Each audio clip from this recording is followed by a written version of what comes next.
Britain may be leaving, but just how far away is it really going? Ahead of Brexit Day on Friday, Boris Johnson can look across the Atlantic as his foreign secretary welcomes the visiting US Secretary of State. But in fairness, it's not looking for now like the UK is ready to sign up as the 51st state. What with Mike Pompeo threatening to suspend intelligence sharing over the Tuesday decision to allow the Chinese to bid for parts of Britain's future 5G broadband communications network. Does Brexit mean having to choose between China and the US? And again, what about Europe? On the day the EU Parliament ratified the divorce deal that locks in that December 31st deadline for an agreement on the future relationship, the UK cabinet itself divided over how much to diverge from Europe on everything from migration to fishing rights. And yes, 5G and the security of the internet will, of course, sort the rhetoric from the reality and make sense of what's going to change when the clock strikes 11 p.m. in London on Friday. Today in the France 24 debate, we're looking at what happens after Brexit Day. Joining us, Jeremy Stubbs, president of British Conservatives in Paris. Thanks for being with us. Good evening. Attorney Duncan Fairgrieve, professor of comparative law at the University of Paris Dauphine. Welcome. Good evening. Elvire Fabry, senior research fellow at the Jacques Delors Institute think tank. Thank you for being with us. Good evening. And from Washington, D.C., Yasha Munk, senior fellow at the German Marshall Fund, the author of The People versus Democracy, Why Our Freedom is in Danger and How to Save It. Happy New Year. Thanks for joining us. My pleasure. The France 24 debate on Facebook and Twitter. The hashtag is F24debate. First of all, let's talk about the latest. 621 in favor, 49 against. The European Parliament a short while ago approving the divorce deal that goes into effect Friday and breaking into a rendition of Auld Lang Syne.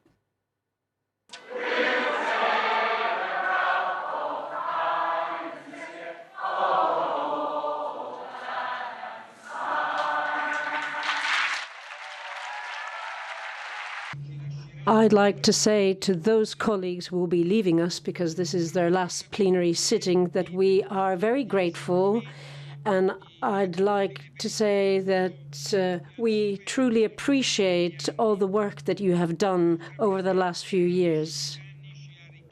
Now, friends from the UK, your being here has only made the EU richer. And I'd like to say to you, your colleagues and allies, and we will have strong ties with the UK. So, Duncan Fairgrieve, just tell it to us straight here. For British people, is this an emotional moment, or are they over this?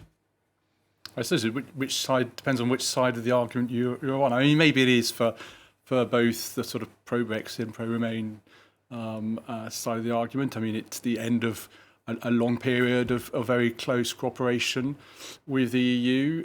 For others, it's maybe an important moment of breaking the shackles. But certainly the future is quite uncertain. For personal, I mean, I'm a British European, sort of narrowing a breed of us. But certainly for myself personally, of course, it's a sad moment to see us leaving the EU.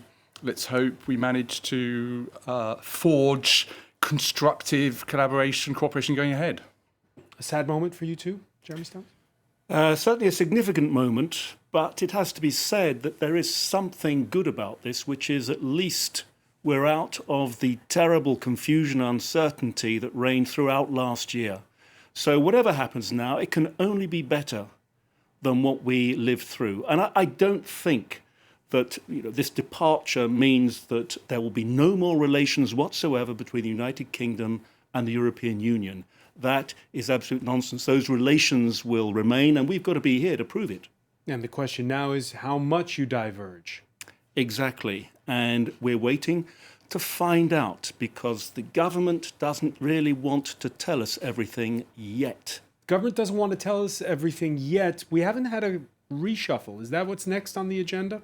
That is, and that will give some clues, but we always knew that the Department for Exiting the European Union would close on Friday, so that's no surprise. In that respect, the reshuffle is not going to be unpredictable, but there may be other clues as to where we're going. We've heard contradictory signals from the government about whether we will remain fairly close or go a long way away from the European Union, no doubt just to keep the suspense up. Well, fortunately, Elvire Fabry knows exactly what's in Boris Johnson's head, and she's going to tell us now. And what kind of a government do you expect? Okay, it's crystal clear. I would say that it's even more than confusing declaration that came from London. From one day to another, it really is a huge diversion and at least freedom for the global Britain. And the next day, it's they're talking about really close cooperation.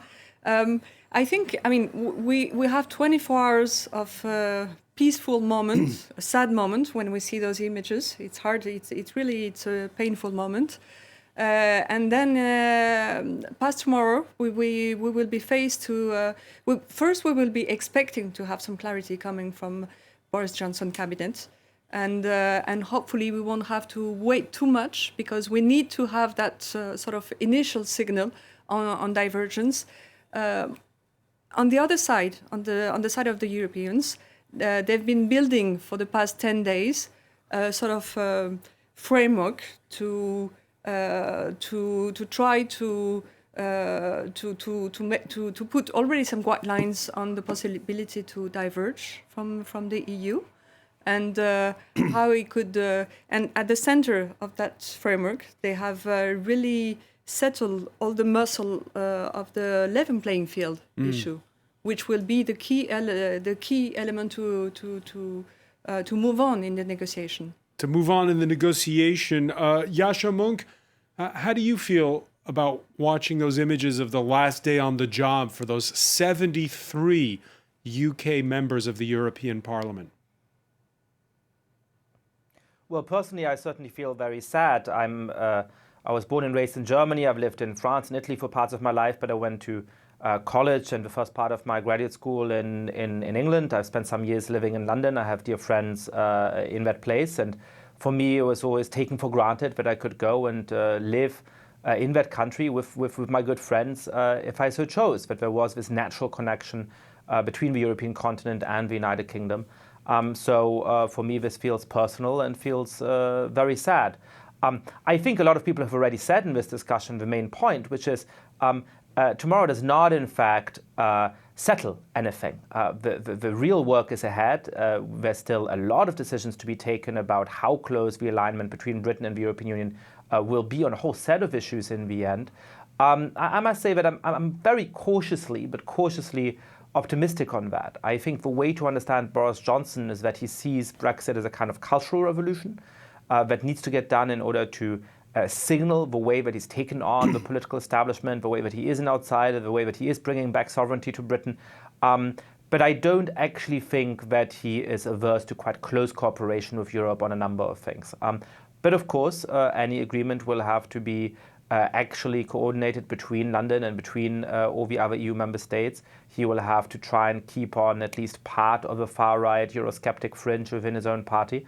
So I think there's going to be a couple of quite tumultuous years ahead. All right, let's test your premise with a few important dossiers, and beginning with the one that was talked about this Wednesday in the House of Commons, one of Boris Johnson's campaign promises, Parliament introducing a bill that would end the automatic right of EU vessels to fish in British waters after Brexit. That's, of course, in the mix of the trade negotiations that Elvire Fabry was talking about a short while ago, those trade negotiations that are due to take us to December the 31st. We've got a plan B. We will play the sound of Big Ben chiming, that wonderful sound, loudly through our excellent speaker system, obviously on the dot of 11 o'clock.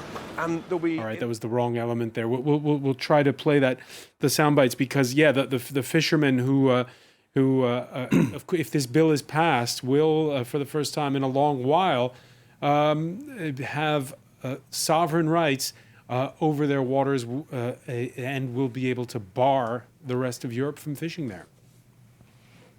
The UK should determine what level of access from EU boats is allowed in. It shouldn't be a free-for-all just because we've been there for years and years that we should be allowed access. The rules have changed and we're taking back control of our own waters. The Prime Minister of the United Kingdom can say he won't give up fishing rights, but we have to remember that the car industry and the chemicals industry alone in the United Kingdom are worth 20 times as much as the fishing industry. So when the European Union says that it insists on trade being taken into account, then the Prime Minister should recognise that there's tens of thousands of jobs in other industrial sectors that are dependent upon access to the European markets. So Brussels negotiators are in a very strong position. I can't see how the UK government is going to get what it wants. Jeremy Stubbs, if we take Yasha Monk's premise that Boris Johnson doesn't want to sever all ties with Europe, those fishermen could be casualties of the negotiation to come? Well, I think the negotiations overall will be very, very pragmatic, which means that there will be a lot that remains close to Europe in our future, whilst there is some which, of course, does diverge. Generally very pragmatic, but certain dossiers, as you call them, will have great symbolic importance. And fish, maybe it's to do with fish and chips, fish is one of them. It's cultural, as Yasha was saying? I think it is partly cultural, although it also, there's a whole history of fish going back into the 70s that is coming up here, which we have to think about. But I think this is one of those where there will be a certain amount of public drama and then some sort of compromise. I mean, European fishermen will not be excluded totally from British waters, I don't think. Elvire Fabry? Well, I agree that the first step, at first sight, you see that it's a very symbolic issue. And so, taking control of the British waters it's a key issue. But once you get into the details, you see that the largest part of the fishes that are taken by the British fishermen are exported to the EU, and most of the fishes that are consumed in the UK are imported from the EU.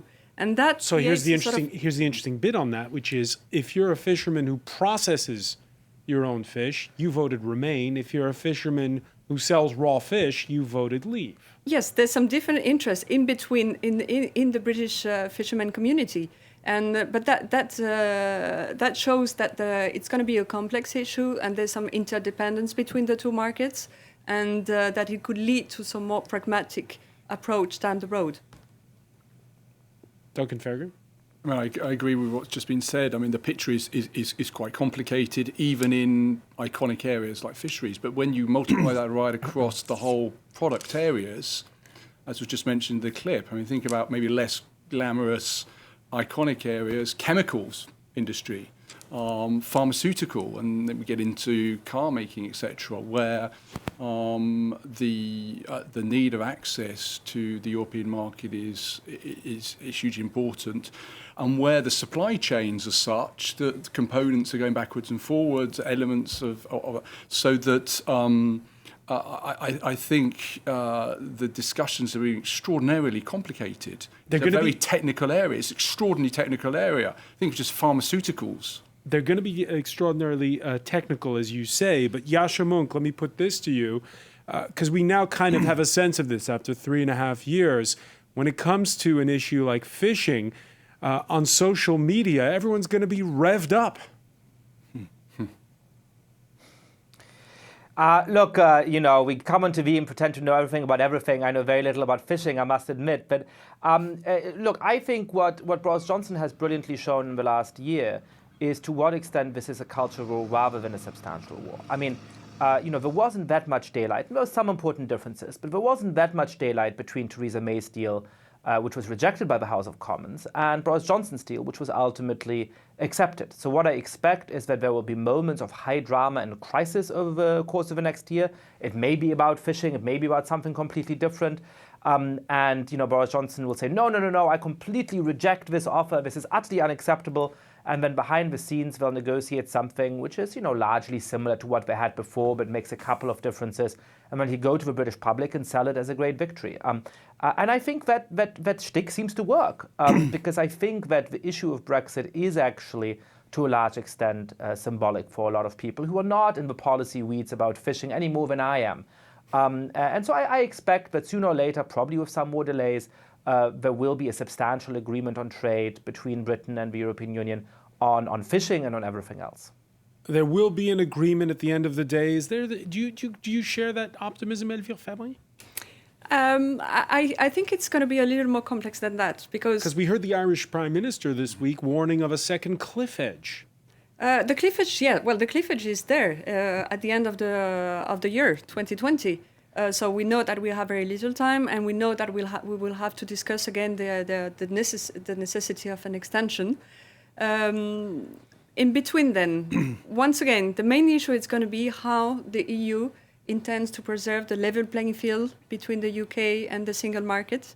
And depending from that, starting from that, it will force the UK to really to stay on tracks, on alignment with EU regulations.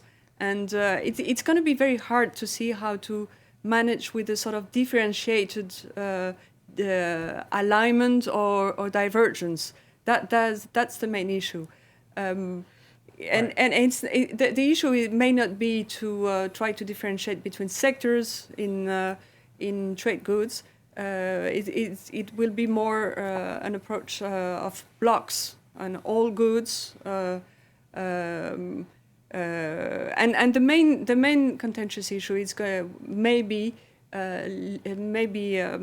linked to competition policy, state aid, and the issue how we manage with which public once again are procurement. technical. But there is one issue that brings together both trade and national security. The UK made a big decision about it this week. It's 5G technology. We'll talk about it when we come back. You're watching the France 24 debate.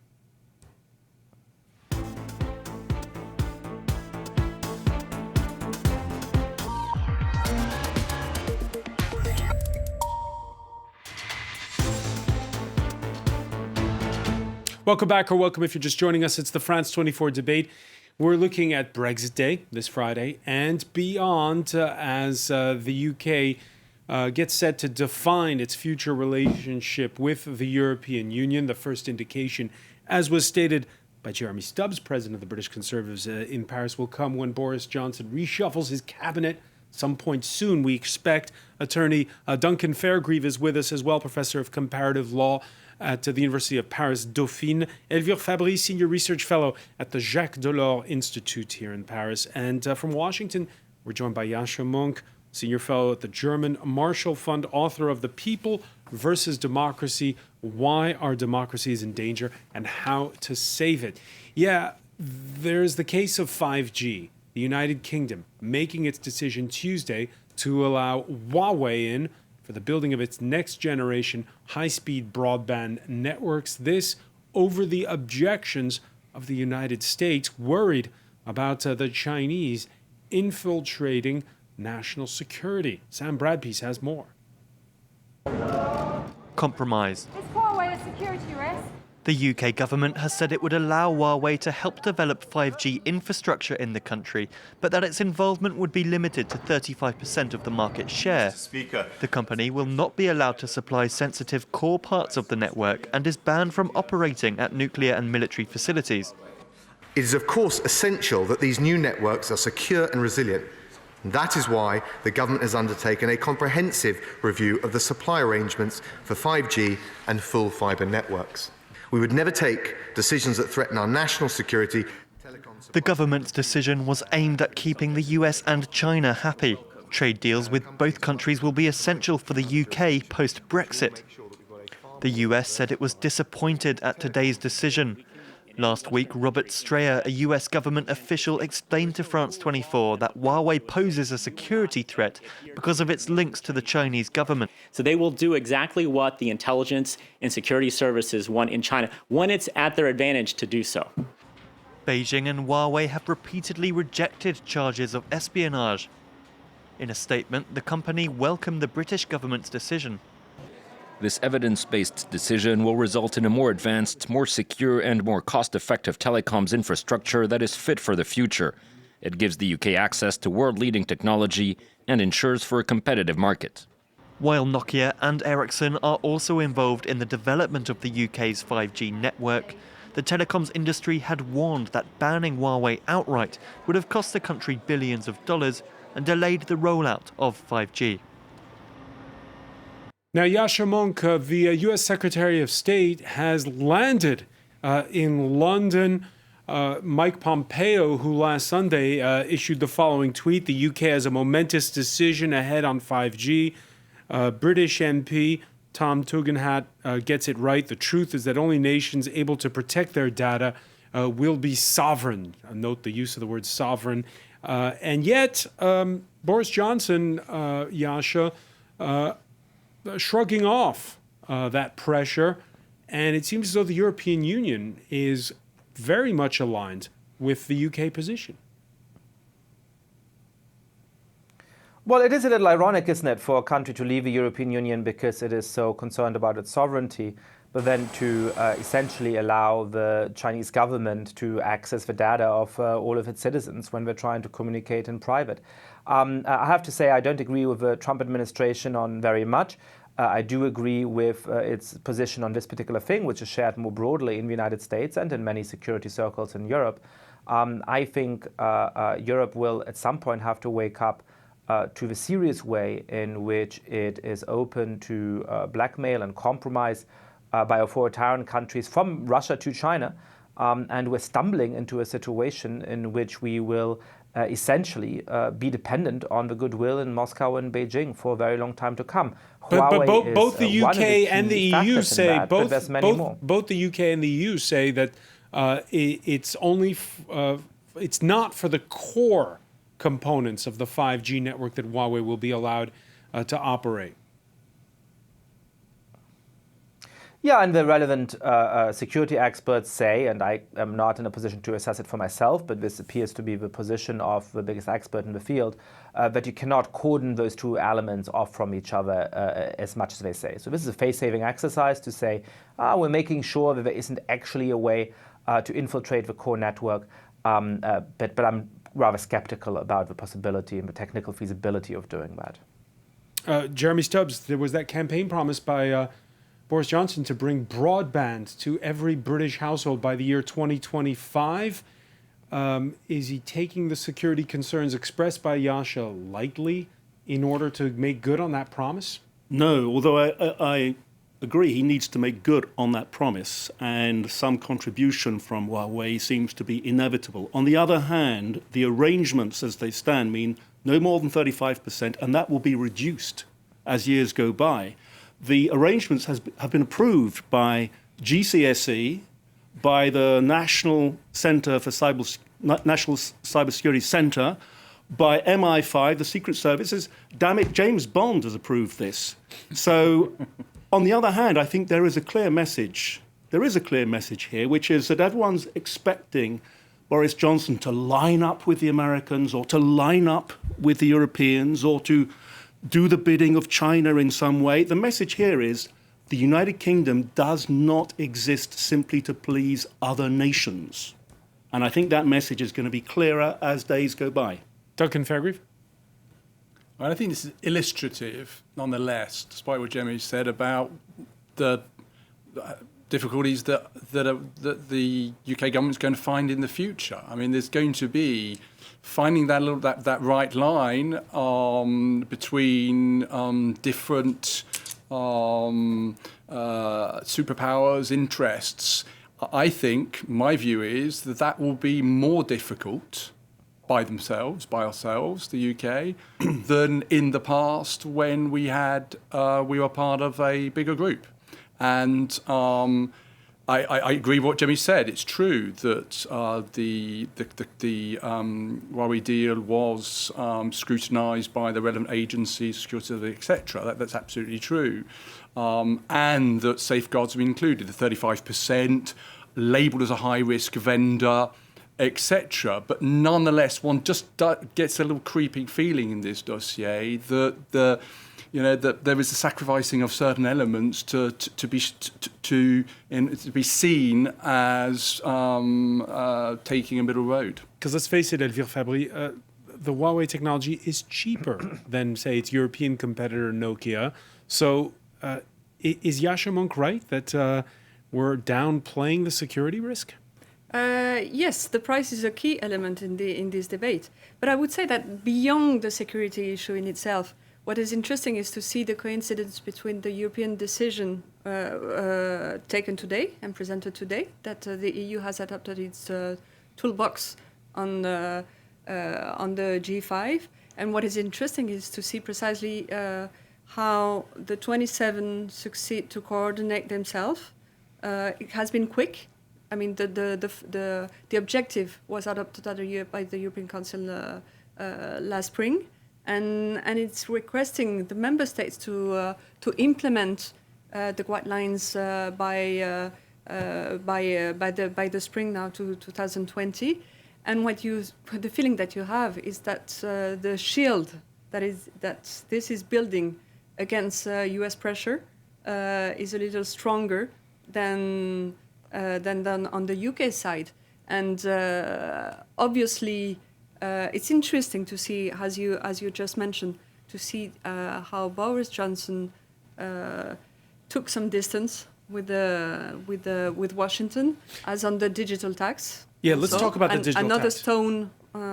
Let's talk about the digital tax, because there's Huawei, there's also this digital tax. The UK not backing down on imposing this levy on tech giants. This despite pressure that was felt just last week when the Chancellor of the Exchequer sat on a panel at the World Economic Forum in Davos with his U.S. counterpart. International tax issues are very complicated. They take long times to look at. And, if people want to just arbitrarily put taxes on our digital companies, we'll consider arbitrarily putting taxes on car companies. We plan to go ahead with our digital services tax in April. And it is important, as we said at the time when we first introduced it to Parliament and legislated for it, it is a proportionate tax, and it is a tax that is deliberately designed as a temporary tax. So it will fall away once there is an international solution.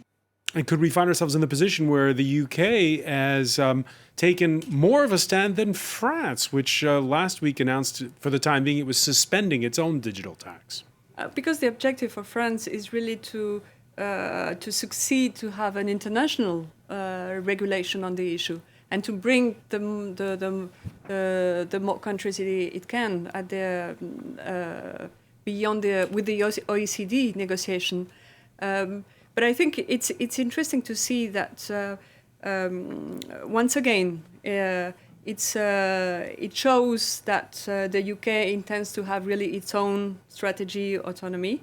I think it may be a little not completely in phase with what we have seen with the understanding that we have from Trump's trade policy, and that it could be compatible with his approach of transactional approach of trade, and that the big deal that Trump has promised to the UK may have to be really shrinked down the road. Yasha Monk, you agree with that?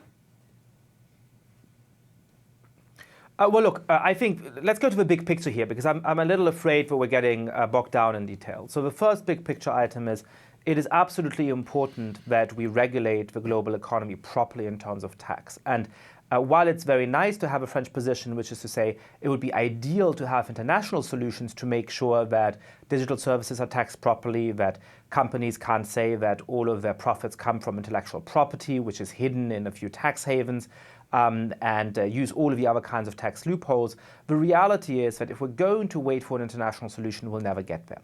So for me, it's not a trade-off between national solutions and international solutions. It is precisely by starting to put in place national solutions that the pressure builds to come to an international agreement. So on this particular item, I think the British government is doing the right decision by persisting with its digital tax. But the second thing I want to say is that I have a sort of feeling in this debate that there's a background assumption that now that Brexit is happening, everything is okay with the European Union. That there was these big fears 2 or 3 years ago that Brexit might inspire other countries to follow suit, that all of the European countries wouldn't be able to agree on how to negotiate with Britain. And in all of those respects, this has been a success. European countries have held together. The British political chaos has been so depressing to see that it doesn't look like any other countries are about to follow suit, so we don't have to worry about the future of the European Union. And I think that's a big mistake, because there's 2 or 3 big problems at the heart of the European Union that haven't been resolved. The first is the presence of autocratic countries, authoritarian populists in EU member states, particularly in Poland and Hungary, which make it very hard for European citizens to understand why we should share our sovereignty within the EU. It's one thing for a German citizen to share their sovereignty with a French citizen. It's quite a different thing to share it with essentially a Hungarian dictator. The second problem is, I think, an ongoing problem of democratic deficit in the European Union. A lot of European citizens not feeling like they have very direct control over what happens in Brussels or Strasbourg. And the third, I think, is this idea of ever closer union, which underlies the European project and which implies that we will eventually feel more European than we will French or German or Italian. And I think it is less plausible that this will happen today than it is 30 years ago. And so the very sort of direction of the EU is premised in some ways on a myth we all pretend to believe, but none of us actually quite believe. So I just want to make sure that we cover at one point in this debate that the biggest challenges facing the European Union is not its relationship to London. It is the shape of the European Union itself. And as a proud European and a passionate European, I think we should pay some attention to those. But Yasha, you could say that it is being felt on both sides of the channel. You never saw in the UK people waving EU flags until now, until 2016. And we saw the results of the European elections, which weren't the big landslide that some had predicted for Eurosceptic populists. Well, look, absolutely there are people in Britain who are horrified, not just by leaving the European Union, but what it seemed to mean culturally. And there is not yet a majority for far-right populism within Europe. And there's many European citizens who do have a real commitment to the European project. But I think if we fail to see, because of those factors, the ways in which the EU's legitimacy is eroding and the way in which we are turning the EU from being a club of democratic values into some kind of complicated, semi-democratic regional trading bloc in which the citizens of free countries sit side by side at a table with the representatives of dictators, I think we're being very short-sighted. Elvire Fabry, you agree? No, I think the good thing is that on both sides, there are a strong willingness to refocus on domestic issues in the UK and as well in the EU. There's really a willingness to focus on the European agenda. And I think what citizens are expecting most of all is really to perceive the added value of the EU. There's some really interesting elements on in the agenda of the new European Commission. And the same way the Brexit negotiation of phase 1, the withdrawal phase, has... Yeah, but here's the problem. You have the new commission, which has put the accent on a Green New Deal and trying to energize people around these environmental issues, while the Eurosceptics energize around immigration and keeping migrants out. At the end of the day, they're talking about different topics. Different topics, and the immigration issue is a big one, and it has to be dealt. And it's not because Brexit has happened that now everything is resolved, of course. And I agree completely that I mean those are very big issues. But I think that also issues like strategic autonomy, the need for industrial policy, and I mean it concerns all the industrial actors, all the citizens, and they perceive that in between the US and China, in that big confrontation, being part of the EU means something and helps to address those challenges. At the end of the day, Jeremy Stubbs, Britain won't be able to just go it alone, as we see this battle of titans that's unfolded slightly since Donald Trump came to power between the United States and China. Oh, I think that what we're starting to see in the digital tax is another example of this, which is that the UK will be taking the lead on issues. As I said before, the UK doesn't exist simply to please other groups, even though we're incredibly interconnected. But the UK will play its own role and show the way forward on many of these questions. And that is one aspect that has been totally omitted from the way people talk about things. We don't have to go back to the 19th century in splendid isolation to rediscover a role for the UK. There is a new role there as a sovereign nation, and I think it's going to be a beneficial one for the other nations of the world. Duncan Fairgrieve? Let's hope so. Let's hope so. And that's a very optimistic take on it. Let's see what happens. I mean, I agree with what was said earlier on, that the Brexit saga has also distracted from that huge list of things that the challenges that exist, climate change, as you said, new challenges, new technology, etc. I mean, a lot of that has been very difficult, both in the UK domestically, but also on the European agenda to drive that forward. And let's hope now that there is a refocus. It may be for the EU. This is an opportunity without the recalcitrant Brits that will give a new impulsion to the EU to take on the challenges that were just identified by the previous commentators. Finally, spare a thought for Patrick Head. He's one of 757 town councillors here in France who are British subjects. And with municipal elections coming up in March, this longtime resident of Perrier-en-Beauficelle, population 216, that's in Normandy, near Mont-Saint-Michel, well, he can't run for re-election. Je suis licencié. On va rester toujours dans le comité des fêtes. Et on essaie à participer le plus possible. Fairgrieve. Take French nationality. Is that what's been going on with your friends? Yeah, yours as well, Jeremy Stubbs. To some extent, yes. And it's probably a good insurance policy, even if you don't want to run for high or low office. Elvire Fabry, your thoughts on this? Sadness. Sadness because this is really Brexit, the reality of Brexit at the level of all the human beings. And it's the end. It is really the end of something. What we can expect is really, and what talking about foreign policy and the influence of the UK, what the EU would expect it would be to have a good partner, and precisely to wait in the same direction, precisely for ambitious things like the digital tax. Let's hope that we keep that cooperative spirit. Yasha Monk, Patrick Head. He's that European you described at the outset, and he can no longer be a town councillor.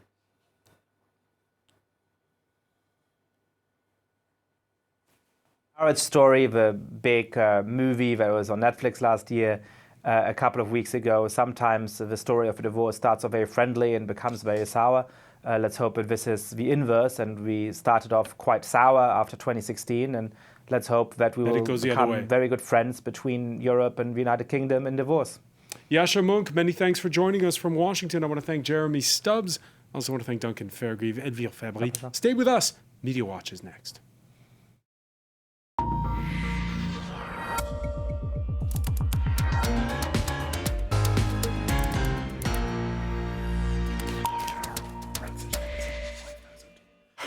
And we say hello to James Creedon. Hi, Francois. So just a quick look at how this is playing out on social media, Twitter, whatnot.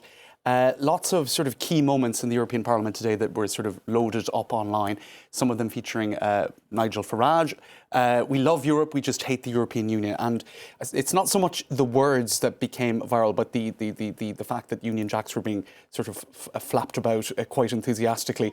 I suppose one can understand this is what they've been working towards for a long time. So, if you disobey the rules, but then you had others cutting through the mic, asking for the flags to be removed and whatnot. So that got a lot of traction with detractors of Nigel Farage obviously being quite vocal, saying, we're really sorry, he's awful, all of that kind of stuff. In any case, that got a lot of traction. And then there was this somewhat symbolic moment as well. I think we'll have some audio on this where just as the Scottish Parliament was voting through the motion on the India referendum, members of the European Parliament were singing Auld Lang Syne, which of course is traditionally a Scottish song, a song of goodbye and we will meet again. So all very symbolic, seeing as many in Scotland are insistent that this wasn't their will. So there you go. That got an awful lot of shares as well. Some calling it appropriate and beautiful. So a lot of emotion all round. Now, another moment that got a certain amount of traction was Molly Scott Cato. She's a British Green politician, and she got quite emotional in her final speech. You can see her here, I think, weeping towards the end of it. And what she said is basically, I know in my heart that basically she I'll just put off the sound on that. She was saying that basically she's hopeful that Britain will rejoin. And so that was a sentiment also expressed by Guy Verhofstadt, who essentially said that Brexit is a failure of the Union. So you could argue that he and Nigel Farage see eye to eye on very slender margin of certain things, perhaps. There is a lesson to learn from it to deeply reform the union, to make it into a real union, a union without opt-in and without opt-outs, without rebates, without exceptions. Only then can we defend our interests and defend our values. So it was sort of kind of an olive branch in some ways. It's our responsibility, he went on to say, to make sure that the union to which the UK will return, so that's, I suppose, that's the prediction, the presumption, will be another union, a union that will convince all Brits, also those who are sceptical that their future is our future. So as we've become used to since 2016, there's a lot of division on the topic, a lot of soul searching. Articles going up as well for those who have the patience to read them. The end of the affair, what next for Britain after Brexit? And this is quite an interesting piece in the New Statesman by Jeremy Cliff, looking at the different possibilities as the road forks. Will it be good for Britain, bad for Britain, or something in between? All right, we shall see. And we will be in London, by the way, on Friday when it all happens. James Creedon, many thanks. I want to thank our panel once again. Thank you for joining us here in the France 24 debate.